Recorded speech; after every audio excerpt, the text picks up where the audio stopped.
আসসালামু আলাইকুম এভরিওয়ান, মিতুর রান্নাঘরে আপনাদের সবাইকে স্বাগতম। আজকে আমি মাছ ভুনা করব, সেই রেসিপি নিয়ে চলে আসছি আপনাদের মাঝে। তো চলেন দেখি আমি কিভাবে করতেছি।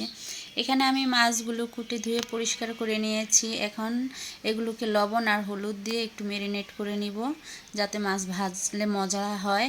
তো এখন আমি এই মাছগুলোকে লবণ হলুদ দিয়ে ম্যারিনেট করে এক পাশে রেখে দিব।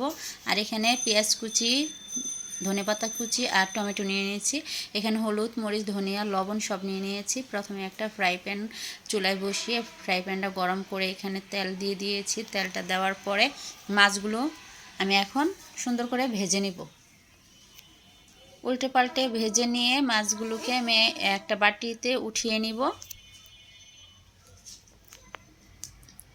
এখন আমি মাছটি উঠিয়ে নিয়েছি। এখন ওই তেলে আমি কিছু বেশি পরিমাণ পেঁয়াজ কুচি দিয়ে দিলাম। পেঁয়াজগুলো ব্রাউন করে ভেজে নিব। ভেজে নিয়ে এখানে আদা রসুন পেস্ট দিয়ে দিব।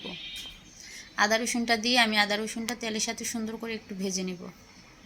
ভেজে নেওয়ার পরে এখানে বাকি মশলাগুলো আমি অ্যাড করে দিব। হলুদ, মরিচ, ধনিয়া, লবণ একসাথে দিয়ে দিলাম। এগুলো আবার একটু তেলের সাথে ভেজে নেব। ভেজে নিয়ে এখানে মশলাটা কষানোর জন্য আমি পানি দিয়ে দিলাম।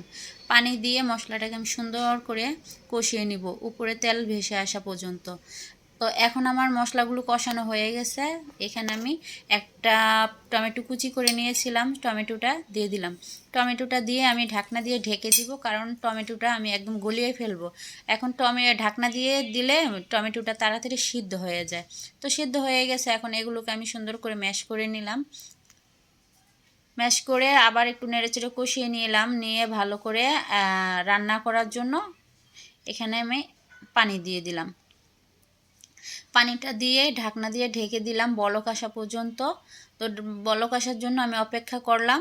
তো এখন বলক চলে আসছে। ভেজে রাখা মাছগুলো আমি দিয়ে দিব। দিয়ে আবার একটা ঢাকনা দিয়ে ঢেকে দিব। এখন আমার এই তরকারিটা প্রায় পানি শুকিয়ে গেছে। তরকারিটা আমার হয়ে গেছে, তাই আমি সুন্দর করে নেড়ে চেড়ে উপর দিয়ে ধনেপাতা কুচি দিয়ে নামিয়ে নিব।